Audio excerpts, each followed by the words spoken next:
Buenas noches, mis queridos hermanos, ¿cómo están todos? Espero que estén bien, gozosos siempre en el Señor, porque Él es nuestro gozo, Él es nuestra paz y sobre todo nuestra justicia.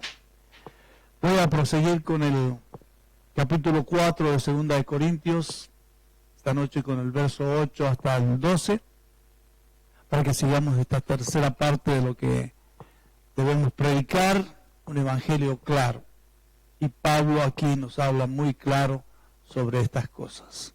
Así que yo quiero orar para que esta palabra llegue a tu corazón, a tu vida, y podamos reflexionar sobre ella. Padre, en nombre de Jesús, alabo tu nombre en esta noche, te doy gracias por poder hacerlo, de transmitir tu palabra, Señor, a aquellos que están necesitados, a aquellos que desean oír tu palabra, que esta noche esta palabra pueda llegar a sus corazones y principalmente a sus oídos. Papá, en el nombre de Jesús, Señor, abre las puertas de los corazones para que esta palabra se arraigue a nuestras vidas.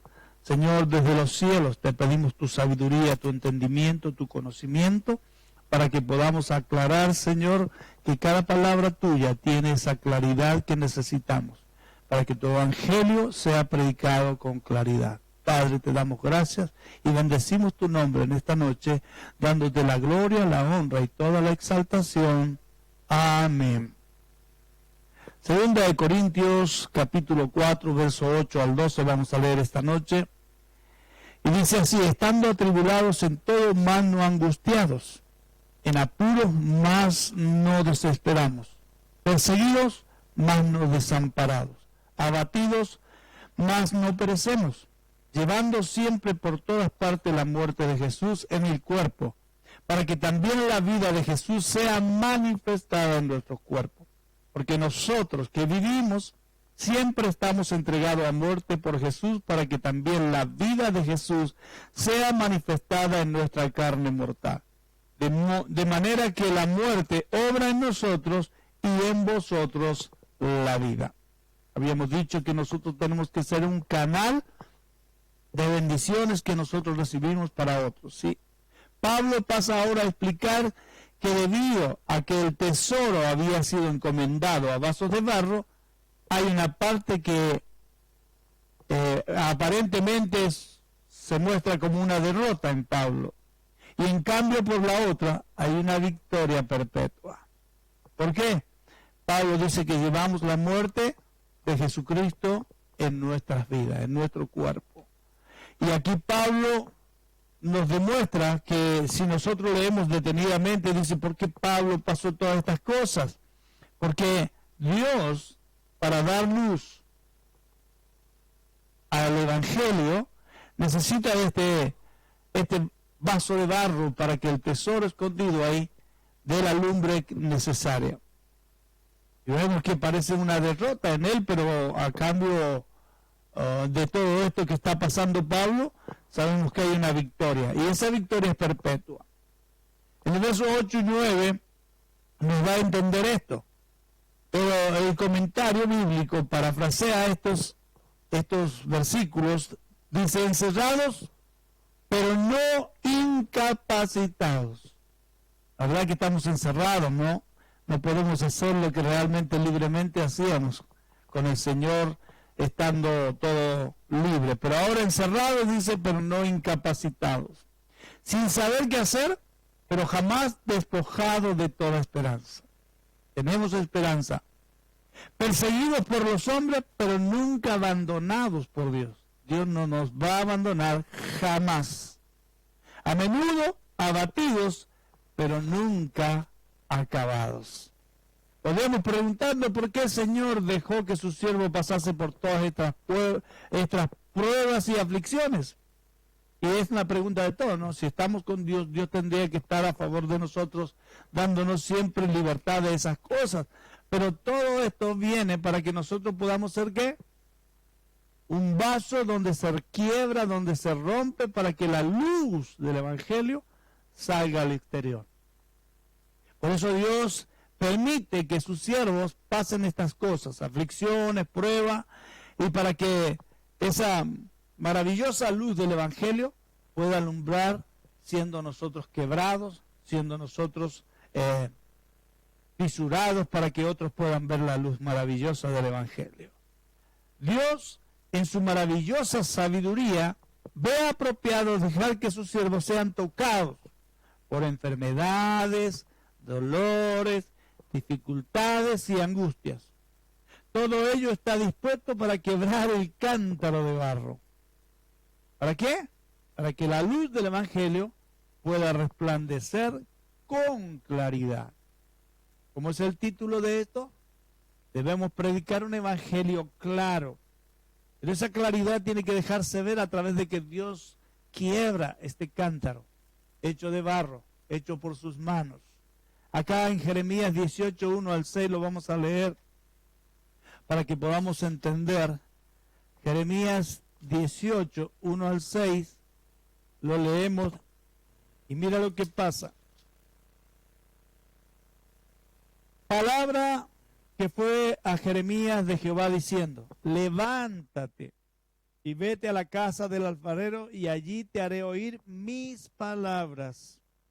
Y descendí a la casa del alfarero, aquí que él hacía obra sobre la rueda, y el vaso que él hacía de barro se quebró en la mano del alfarero, y se tornó y lo hizo otro vaso, según al alfarero pareció mejor hacerlo. Entonces fue a mí palabra de Jehová diciendo: ¿no podré yo hacer de vosotros como este alfarero, oh casa de Israel? Dice Jehová. He aquí que como el barro en las manos del alfarero, así sois vosotros en mi mano, oh casa de Israel. Dios es nuestro alfarero.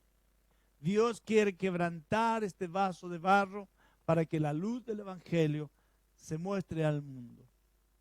Si es un tesoro tan precioso guardado aquí, no se dejara ver, entonces ¿para qué? No tiene valor la cosa. Pero Dios es el alfarero de nuestras vidas. Él va a tomarnos como Él quiere, nos va a formar como Él quiere. ¿Para qué?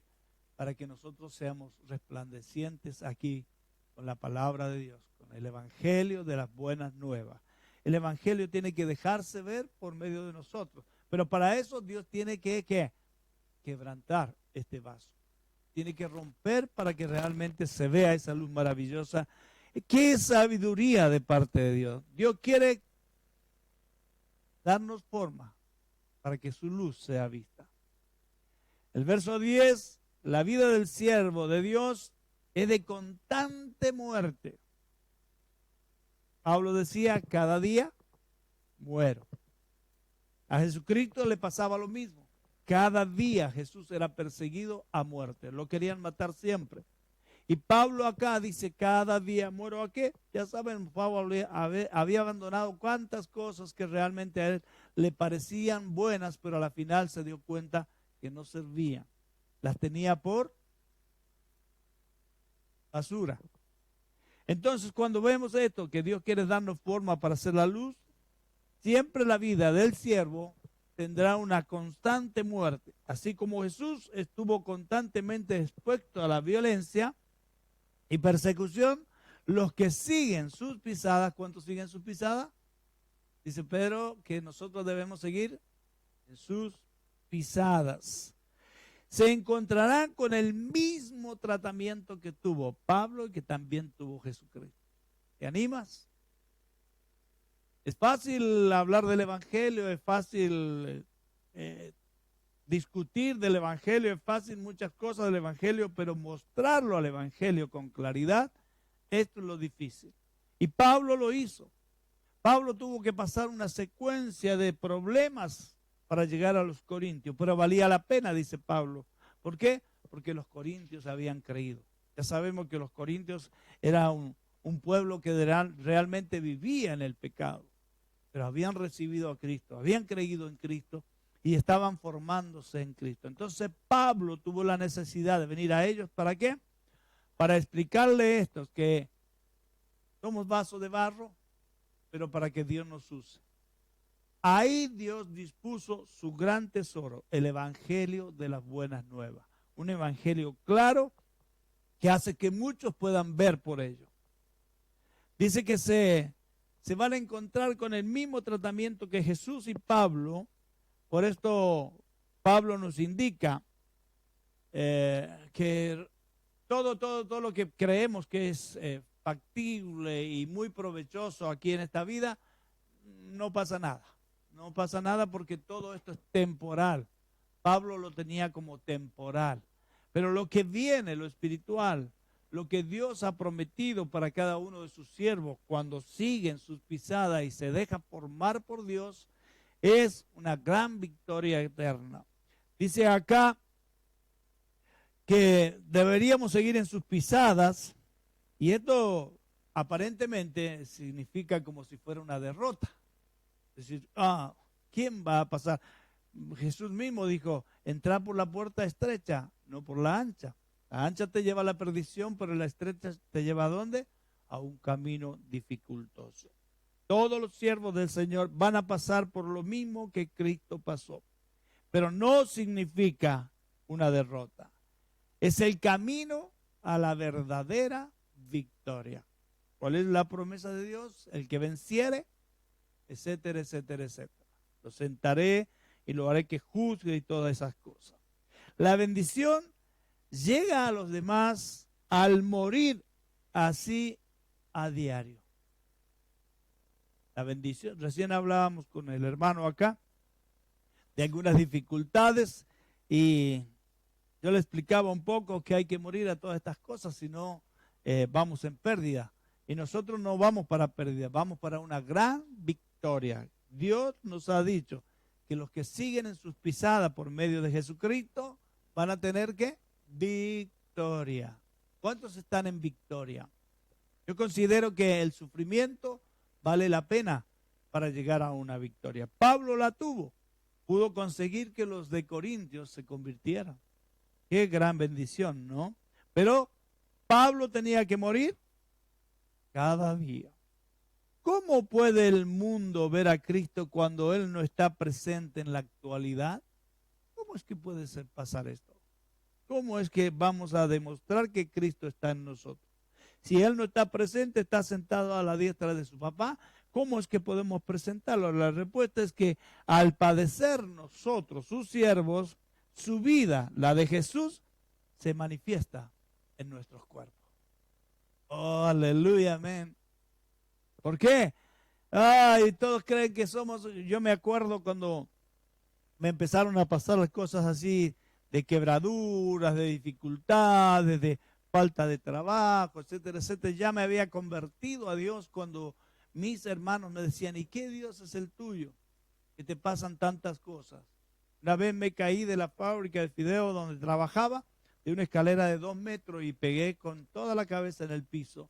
Me aturdí un poco y seguí trabajando.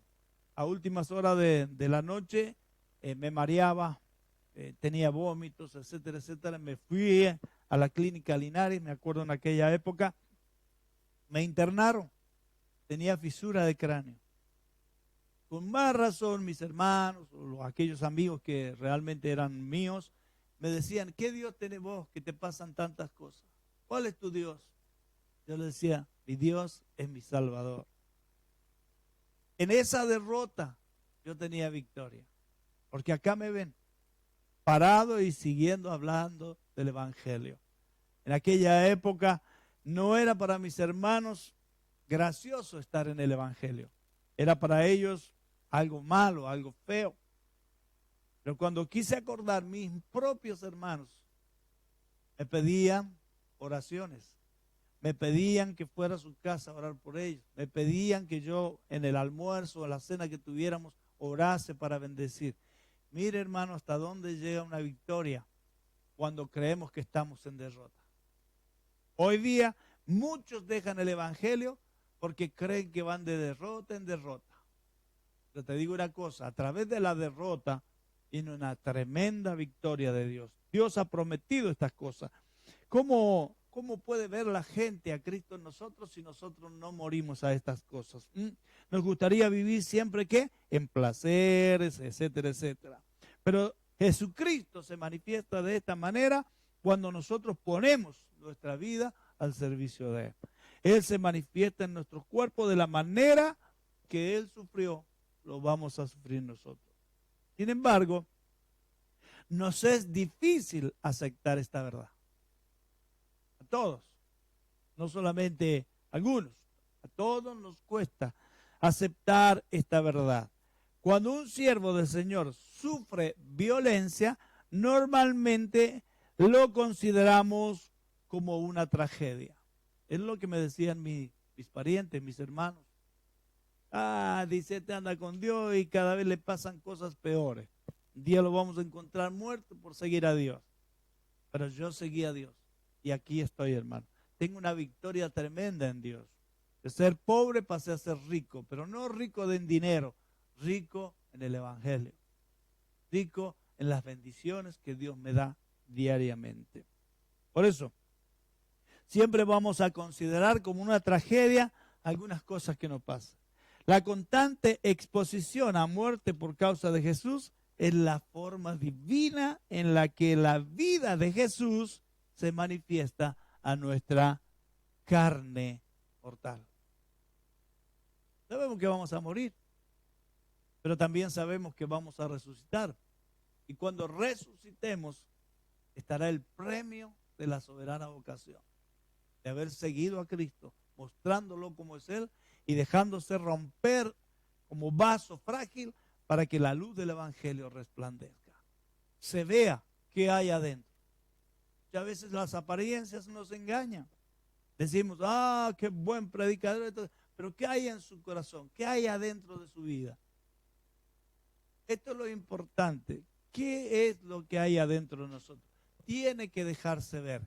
Y sabe una cosa, si uno ha recibido a Cristo, ha recibido al Espíritu Santo, se ha bautizado en agua, se ha sido la nueva criatura, eso es lo que tiene que dejarse ver dentro de nosotros.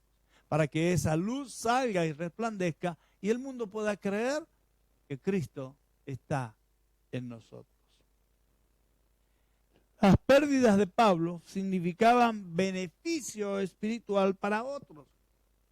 Hermanos, las pérdidas que podamos tener muchas veces son de beneficio espiritual para otras personas. Su muerte obraba para bien de aquellos que fueron beneficiados. Los corintios fueron muy beneficiados por Pablo, porque nadie quería a los corintios, nadie le predicaba a los corintios. ¿Por qué? Eran un pueblo muy, muy pecador. Pero Pablo entró a predicarles ahí y muchos de los corintios se convirtieron.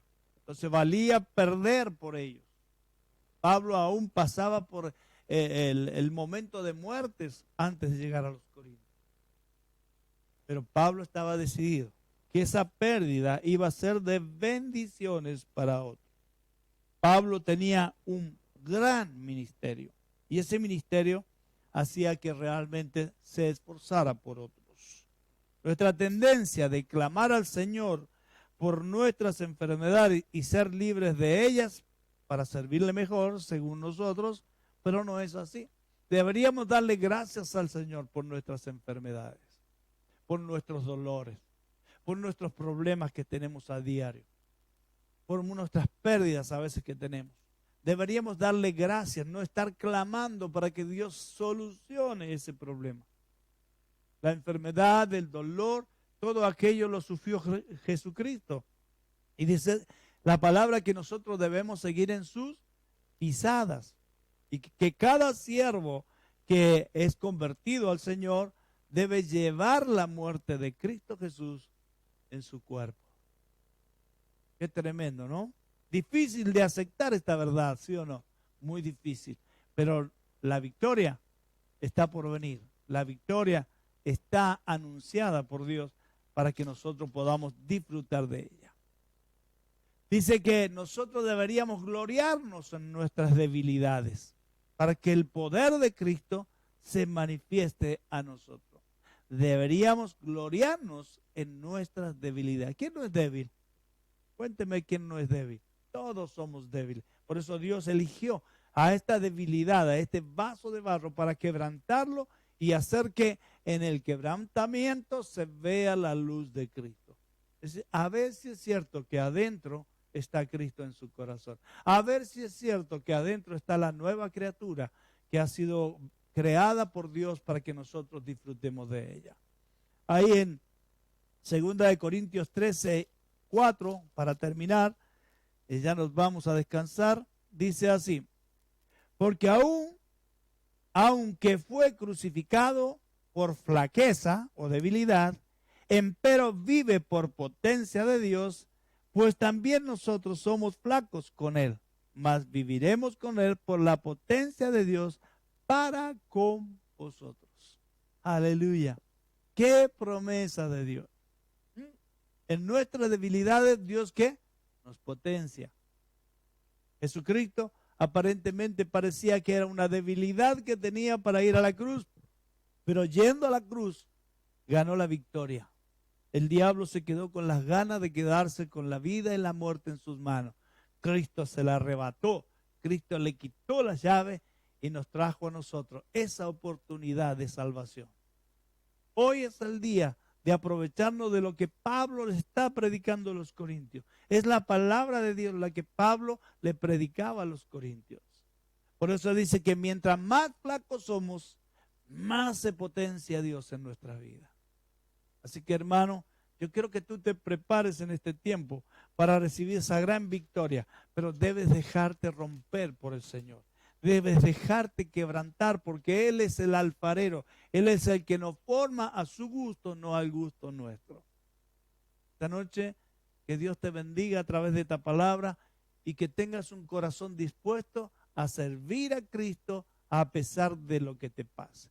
Si hay enfermedad, si hay tribulación, si hay persecución, si hay esto, si hay aquello, síguelo a Cristo y al final tendrás victoria. Dios te bendiga y gracias por estar ahí del otro lado.